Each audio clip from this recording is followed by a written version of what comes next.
The most terrifying moment of my life was not losing my marriage, not signing divorce papers, and not watching the woman I loved walk away from me. It was opening my apartment door at 12:15 in the morning and seeing my ex-wife's younger sister standing there with a suitcase in her hand, wearing a dress I had only ever seen her wear at family celebrations, and a look on her face that told me she had carried a secret for far too long. I stood there frozen, still holding the coffee mug I had been drinking from, trying to understand why the person standing in front of me was the last person I ever expected to see. Before we begin this emotional journey, if you believe people deserve kindness, second chances, and the opportunity to heal from their past mistakes, take a moment to like this video, share it with someone who believes in the power of forgiveness, and subscribe to Ancient Truth for more heartfelt stories. My name was Corbin, and for almost 20 years, I believed my life had followed a simple path. I worked hard, loved my family, and tried to be the kind of husband who never gave up. But life has a way of changing everything when you least expect it. I met my ex-wife, Marissa, when we were both young and full of dreams. We built a home together, faced struggles together, and spent years believing we would grow old side by side. But somewhere along the way, things changed. The arguments became more frequent. The silence between us became heavier. The dreams we once shared slowly turned into memories of what we used to be. When our marriage finally ended, it was not because of one huge betrayal. It was because two people who once knew each other better than anyone else had slowly become strangers. After the divorce, I moved into a quiet apartment in the city. It was a beautiful place with large windows overlooking the streets, but it felt empty. The silence was the hardest part. No one asking how my day went. No one leaving a coffee cup beside mine in the morning. No one waiting for me when I came home. I spent months learning how to live alone again. During that difficult period, I occasionally saw Marissa's family because we had spent so many years connected. Her parents had always treated me like their own son, and even after the divorce, they respected me. That was how I continued seeing her younger sister, Selene. Selene had always been different from her sister. She was thoughtful, patient, and the kind of person who noticed when someone was hurting even if they tried to hide it.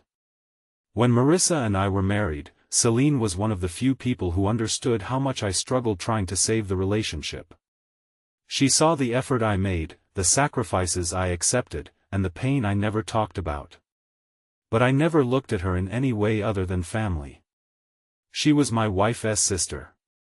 That line was something I would never cross. Months after my divorce, I attended a small family gathering at her parents' house. Everyone was trying to move forward, but there was still an awkwardness in the air. That afternoon, Selene noticed I was sitting alone outside, staring at the garden. She sat beside me and asked how I was really doing. Not the fake answer people usually accept. The real answer. I told her I was learning how to rebuild my life. I told her that after losing my marriage, I wondered if I had lost my chance to experience happiness again.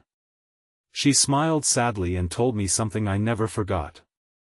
She said that sometimes people spend so much time proving they can survive that they forget they are allowed to be happy. Her words stayed with me. Over time, Selene and I occasionally talked. Not secretly. Not inappropriately. Just two people who understood each other's struggles. One afternoon, while helping her move some old furniture at her parents' house, we started joking about age. Selene teased me about refusing to try new things and always acting like I was an old man. I laughed and told her that if I had met someone like her when I was younger, maybe my life would have turned out differently. Then, without thinking much about it, I smiled and said the words that would eventually change everything. If I were younger, I'd probably marry someone like you. To me, it was just a harmless joke. A compliment. A way of saying that she was a wonderful person. Selene laughed at the time, but I noticed something strange in her expression. For a brief second, she looked like she wanted to say something. But she didn't. I forgot about that moment. Until the night she appeared at my door. When I opened it and saw her standing there, my first thought was that something terrible had happened. Her hair was slightly messy from the long day. She held a small bag in her hand. Her elegant dress looked completely out of place in the quiet hallway of my apartment building. But her eyes were what stopped me. They were filled with fear, sadness, and determination. I stepped aside and let her enter. For several moments, neither of us spoke. I was still trying to understand why she was there. Then she placed her bag down and looked around my apartment like she was seeing a place she had imagined many times before. That confused me even more. I asked her what happened. She looked down and admitted that she had spent weeks trying to convince herself not to come. She said she knew the situation was complicated. She knew I was her sister's ex-husband. She knew people would judge her. But she also knew she could not keep pretending anymore. That night, she finally told me the truth. For years, Selene had watched my marriage fall apart. She watched her sister become distant. She watched me silently accept blame for things that were not completely my fault. And somewhere along the way, she developed feelings for me. Not because of my money. Not because she wanted to hurt her sister. But because she saw the person behind all the pain. She saw the man who still cared even when he was exhausted. She saw someone who kept choosing kindness even after being hurt. I was shocked. I told her I never wanted to disrespect Marissa or destroy another family relationship. Selene understood. She said she had not come there expecting anything from me. She only came because she needed me to know that my life was not over. That someone still believed I deserved love. That night changed everything, but not in the way anyone expected. The next morning, instead of making a decision based on emotions, we talked honestly. We agreed that rushing into anything would only create more pain. Selene returned home, and for the first time in months, I felt something I thought I had lost forever. Hope. Over the following weeks, we carefully rebuilt a friendship based on honesty. We spent time together during the day, talked openly, and faced the difficult questions everyone would eventually ask. The hardest conversation was with Marissa. When she found out, she was hurt. At first, she believed we had betrayed her. But when she heard the truth, when she understood that nothing had happened while we were married, her anger slowly turned into reflection. She admitted something painful.